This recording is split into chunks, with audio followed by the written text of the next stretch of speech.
Friend, welcome to my channel accounting commerce and GST simplified. आज मैं आपके लिए अकाउंटिंग प्रिंसिपल पार्ट 3 वीडियो लेके आया हूँ। इस वीडियो में मैं 3 अकाउंटिंग कंसेप्ट के बारे में बात करूँगा और उसको मैं डिटेल में समझाने की कोशिश करूँगा। और भी अकाउंटिंग कंसेप्ट है जिसके बारे में पहले पिछले 2 वीडियो में मैंने ऑलरेडी इसके बारे में डिस्कस किया है डिटेल में। आप अगर उनके बारे में जानना चाहते हो तो उस वीडियो को रेफर कर सकते हो। आज मैं 3 कंसेप्ट की बात करूँगा। 3 कंसेप्ट जो होंगे, अकाउंटिंग पीरियड कंसेप्ट, दूसरा हिस्टोरिकल कॉस्ट कंसेप्ट या इसको कॉस्ट कंसेप्ट भी बोलते हैं, और तीसरा ऑब्जेक्टिव कंसेप्ट। ये तीनों कवर कराने के बाद हमारा अकाउंटिंग प्रिंसिपल का जो फर्स्ट पार्ट है, ये अकाउंटिंग कंसेप्ट और अकाउंटिंग एजम्पशन, ये कवर हो जाएगा। उसके बाद नेक्स्ट वीडियो में मैं क्या डिस्कस करूंगा, अकाउंटिंग कन्वेंशन के बारे में डिस्कस करूंगा, और उसके बाद what is the difference between accounting concept and accounting convention, ये बारे में बताऊंगा। इसके बाद ये चैप्टर क्या होगा, फिनिश हो जाएगा। ठीक है, अकाउंटिंग प्रिंसिपल का। तो चलिए आज शुरू करता हूँ। मैं आज आपको 3 कंसेप्ट के बारे में बताऊंगा, namely accounting period concept, historical cost concept और ऑब्जेक्टिविटी कंसेप्ट। तो चलिए आज का वीडियो शुरू करते हैं। इन तीनों कंसेप्ट के बारे में डिटेल में डिस्कस करते हैं। बिल्कुल प्रैक्टिकल है, बिल्कुल ईजी है, बिल्कुल day to day life example से मैं आपको इसको क्लियर करवाऊंगा, ताकि आप इसे भूल ही नहीं पाए। आप चाहे भी तो तभी आप इसे भूल ना पाए। ठीक है, चलिए स्टार्ट करते हैं आज का। तो सबसे पहला है accounting period concept.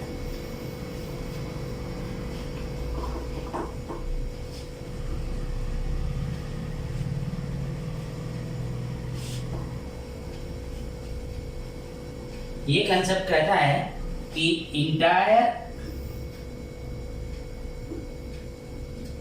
Business life of the firm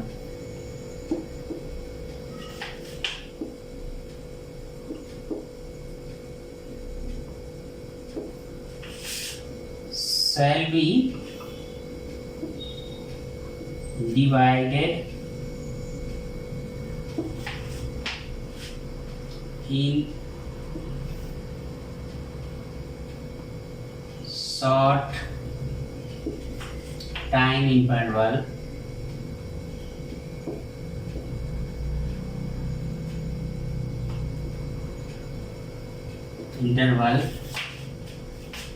to evaluate the performance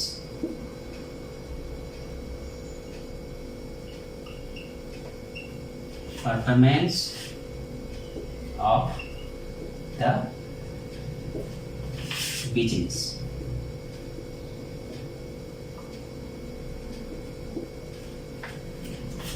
ये कंसेप्ट क्या बोलता है कि हमारा जो बिजनेस क्या है कि वो हम जब ये स्टार्ट करते हैं तो उसको एक ये सोच के चलते हैं कि सालों साल इधर चलता रहेगा, 100 साल चले, 200 साल चले, चलता जाएगा।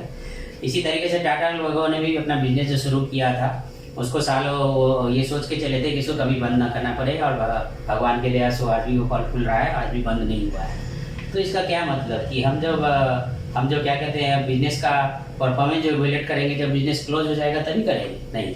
सपोज मान लीजिए मैंने आज एक शॉप खोली है, ठीक है, मेरी क्लॉथ की शॉप है, ठीक है। आज मैंने 10 लाख रुपए इन्वेस्ट इसमें किया। 20 साल के बाद मैं इसको बंद कर, सपोज मेरा ये शॉप में मुझे क्लोज करना पड़ा।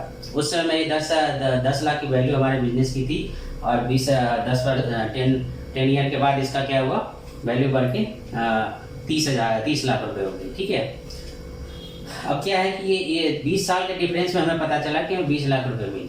तो क्या हमें जब बिजनेस क्लोज करेंगे तभी हमें प्रॉफिट के बारे में पता होना चाहिए, हमारे परफॉर्मेंस के बारे में क्या पता होना चाहिए? ऐसा नहीं है।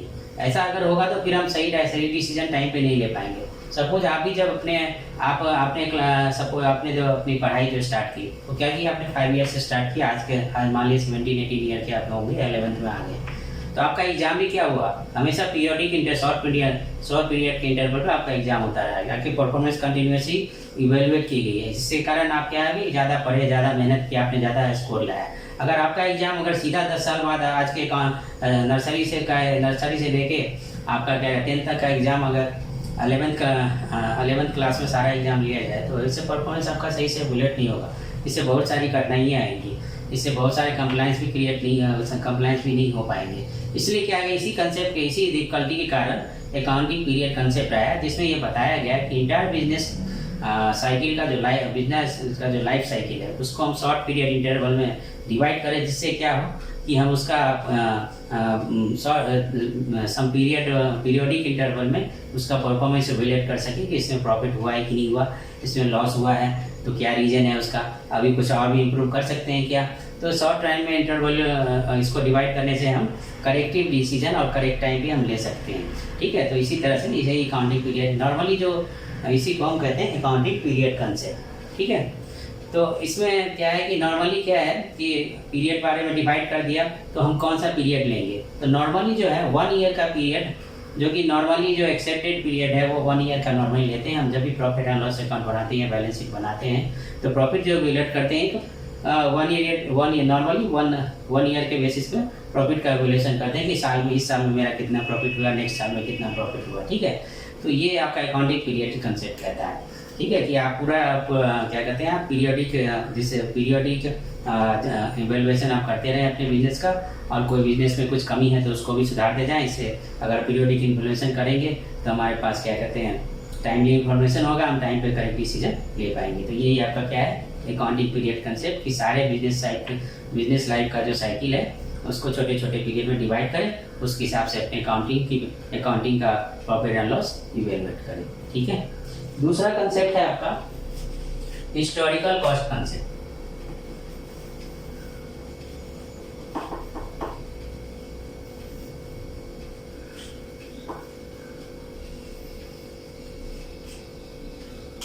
दूसरा कंसेप्ट है आपका हिस्टोरिकल कॉस्ट कंसेप्ट।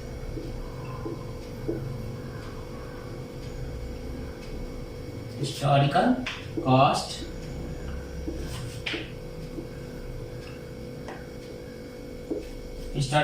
कंसेप्ट। अब ये कौन सा कंसेप्ट है?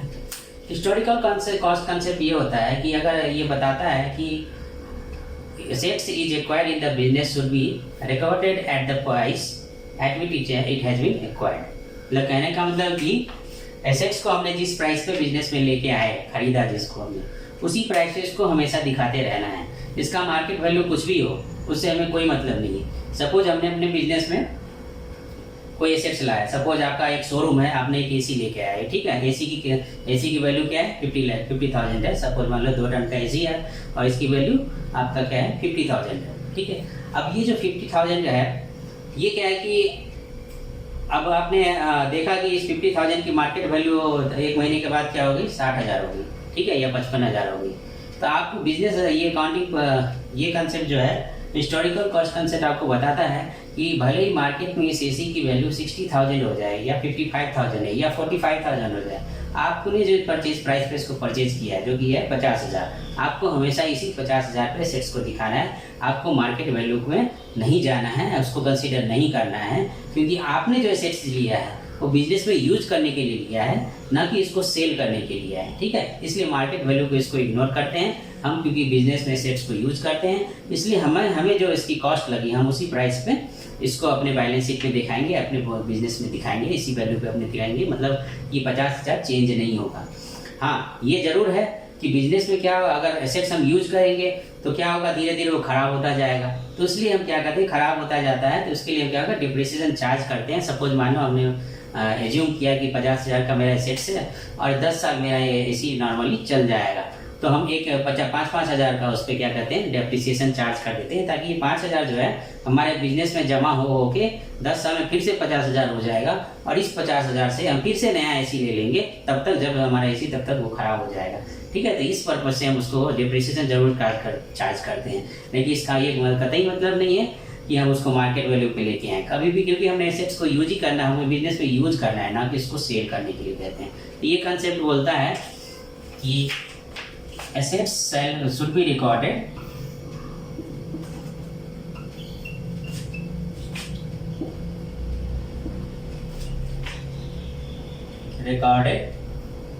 at the price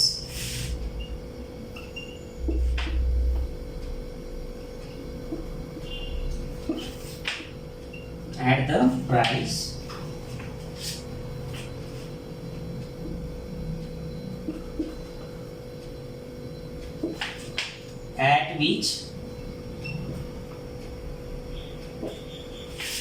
it is acquired oblique purchased.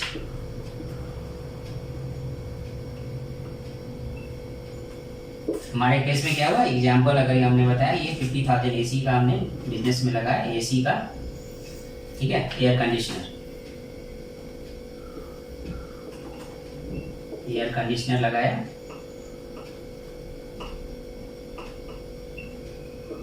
ठीक है।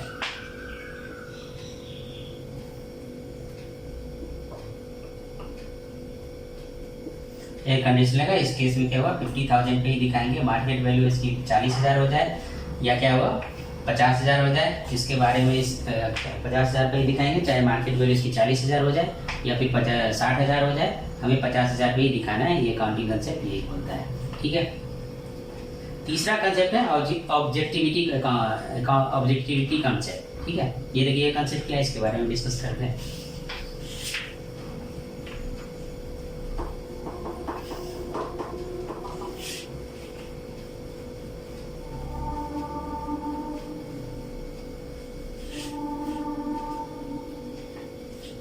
तीसरा आपका है ऑब्जेक्टिविटी कंसेप्ट।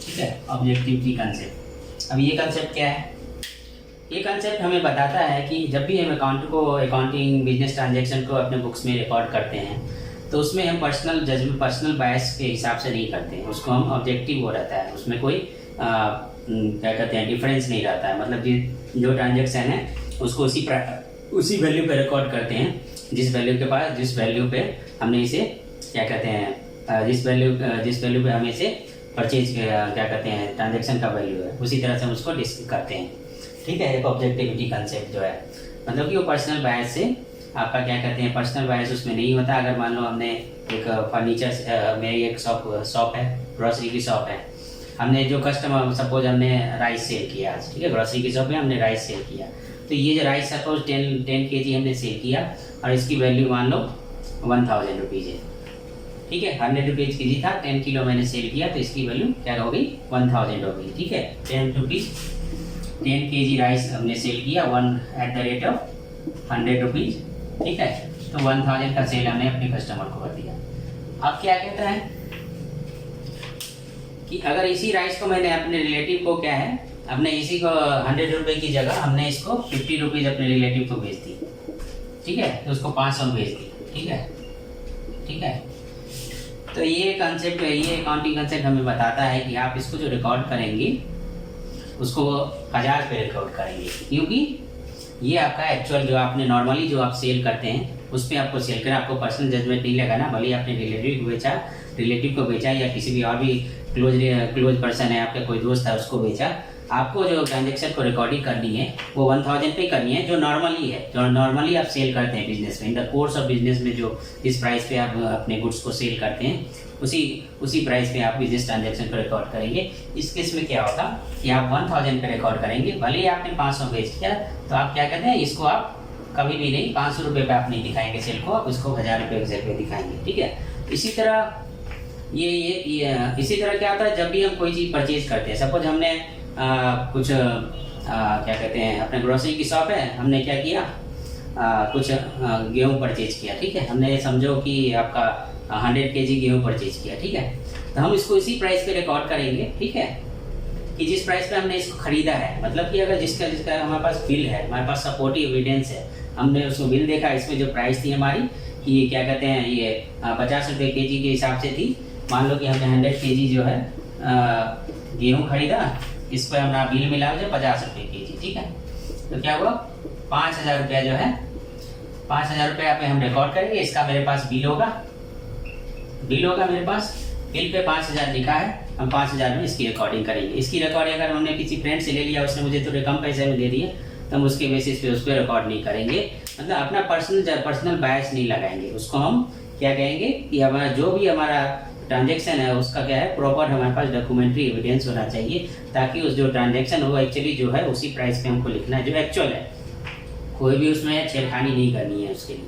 जो प्राइस पे हमने परचेज किया है उसी प्राइस पे इसको रिकॉर्ड करेंगे। तो यही होता है ऑब्जेक्टिव हुआ, मतलब कि अपने जो लक्ष्य से डेविएट नहीं होना है, मतलब कि जिस प्राइस पे हमने परचेज किया चाहे कितना भी जिस उसी प्राइस पे इसको रिकॉर्ड करना है। जो नॉर्डर्नी कोर्स में जितना भी प्राइस पे हम सेल करते हैं उसी प्राइस पे इसको रिकॉर्ड करना है, ठीक है। जिससे क्या है कि हमारे जो अकाउंटिंग ट्रांजेक्शन जो होगा वो रिलायबल होगा, ऑब्जेक्टिव होगा, ठीक है। ये 3 कंसेप्ट आपके अकाउंटिंग कंसेप्ट के हो गए। इसके साथ ही अकाउंटिंग प्रिंसिपल का फर्स्ट पार्ट जो अकाउंटिंग कंसेप्ट और एजम्पशन है वो आज का कंप्लीट होता है। नेक्स्ट वीडियो में हम आपको अकाउंटिंग एजम्पशन के बारे में बताएंगे और डिफरेंस बिटवीन क्या होता है अकाउंटिंग कंसेप्ट, अकाउंटिंग कन्वेंशन के बारे में बताएंगे और डिफरेंस बिटवीन अकाउंटिंग कंसेप्ट और अकाउंटिंग कन्वेंशन के बारे में आपको बताएंगे, जिससे कि आपका क्लियर हो जाए कि क्या अकाउंटिंग कंसेप्ट होता है और क्या अकाउंटिंग कन्वेंशन होता है। ऑलरेडी मैंने अकाउंटिंग कंसेप्ट पिछले 2 वीडियो में और भी जो तो कंसेप्ट बता दिए हैं, आप चाहें तो उसको भी रेफर कर सकते हैं। और अगर आज का वीडियो आपको पसंद आया तो प्लीज़ इसको लाइक कीजिए, इसको सपोर्ट शेयर कीजिए और कमेंट कीजिए। कोई भी डाउट है तो कमेंट सेक्शन में लिख सकते हैं या फिर मेरे ईमेल आईडी पे आप मुझे इस पर मेल कर सकते हैं, ताकि मैं उसका रिप्लाई देने की जितनी जल्दी से हो सके मैं उतनी रिप्लाई करूँगा उसको, ठीक है। और क्या कहते हैं, प्लीज़ मैं इसको सपोर्ट कीजिए हमारे चैनल को। मैंने अभी जस्ट शुरुआत ही की है, 1 महीने हुए हैं, ताकि मैं और भी मोटिवेट होता रहूँ, ये भी इस और भी नए लेक्चर लेके आऊँगा, ठीक है। Thank you very much for watching, thank you.